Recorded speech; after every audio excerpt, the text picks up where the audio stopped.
ओम नमो भगवते वासुदेवाय नमो। भगवान श्री हरि की जय हो। नमस्कार, मैं आज आपको श्रावण महीने के कामिका एकादशी व्रत कथा सुनाने जा रही हूँ। चलिए शुरू करते हैं। एक बार द्वापर युग में हस्तिनापुर के राजमहल में भगवान श्री कृष्ण पांडवों के साथ एकादशी व्रत कथा वर्णन कर रहे थे। तब युधिष्ठिर ने पूछा, हे गोविंद वासुदेव, आपको मेरा नमस्कार है। श्रावण अर्थात गुजरात महाराष्ट्र के अनुसार आषाढ़ के कृष्ण पक्ष में कौन सी एकादशी होती है, कृपया उसका वर्णन कीजिए। भगवान श्री कृष्ण बोले, राजन सुनो, मैं तुम्हें एक पाप नाशक उपाख्यान सुनाता हूँ जिसे पूर्व काल में ब्रह्मा जी ने नारद जी को पूछने पर कहा था।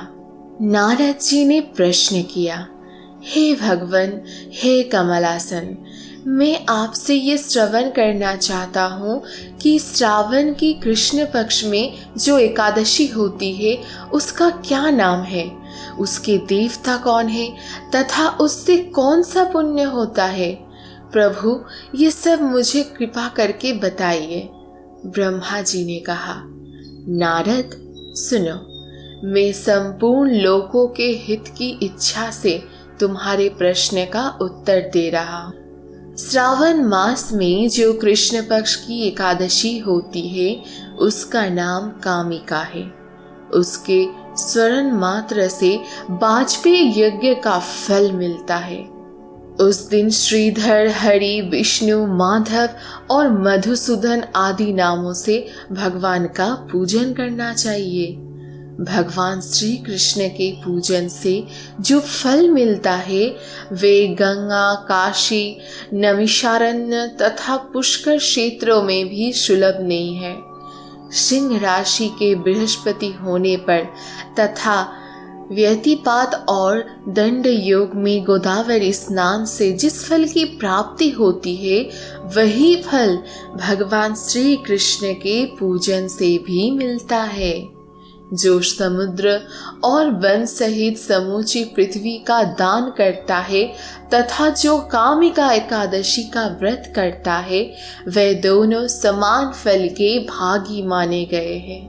जो व्ययी हुई गाय को अनन्य सामग्री सहित दान करता है उस मनुष्य को जिस फल की प्राप्ति होती है वही कामिका एकादशी का व्रत करने वाले को मिलता है।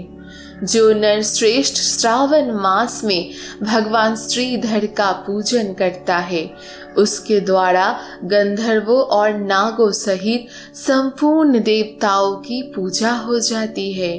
अतः पाप भीरु मनुष्य को यथाशक्ति पूरा प्रयत्न करके कामिका एकादशी के दिन श्री हरि का पूजन करना चाहिए।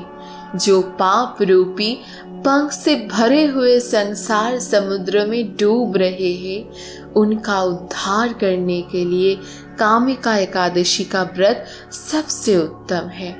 अध्यात्म विद्या परायण पुरुषों को जिस फल की प्राप्ति होती है उससे बहुत अधिक फल कामिका एकादशी व्रत का पालन करने वाले को मिलता है।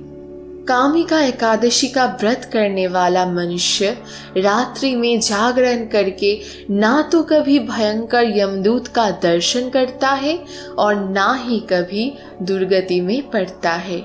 लाल मणि, मोती, बैदूरे और मूंगे आदि से पूजित होकर भी भगवान विष्णु वैसे संतुष्ट नहीं होते हैं जैसे तुलसी दल से पूजित होने पर होते हैं।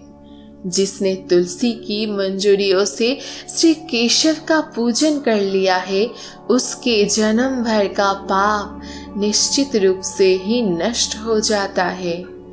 या दृष्टा निखिलाग संघस्मनि स्पृष्टा व पुष्पावनी रोगानाम्भिबन्दिना नीरसनि सिक्तान्तक त्राशिनी प्रत्यासेविधायिनी भगवत कृष्णस्य सरोपिता नस्ता तच्चरणे भी मुक्ति फलदा तस्य तुलसे नमो।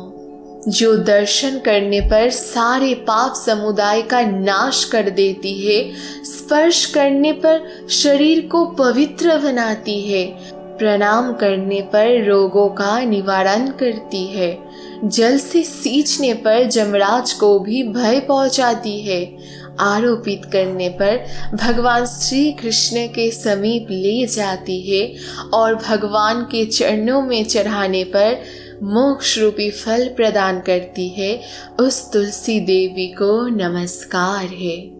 जो मनुष्य एकादशी को दिन रात दीपदान करता है, उसके पुण्य की संख्या चित्रगुप्त भी नहीं जानते। एकादशी के दिन भगवान श्री कृष्ण के सम्मुख जिसका दीपक जलता है, उसके पीतर स्वर्गलोक में स्थित होकर अमृत पान से तृप्त होते हैं। घी या तिल के तेल से भगवान के सामने दीपक जलाकर मनुष्य देह त्याग कर पश्चात करोड़ों दीपकों से पूजित होकर स्वर्गलोक में जाता है। भगवान श्री कृष्ण कहते हैं, युधिष्ठिर, ये तुम्हारे सामने मैंने कामिका एकादशी की महिमा का वर्णन किया है।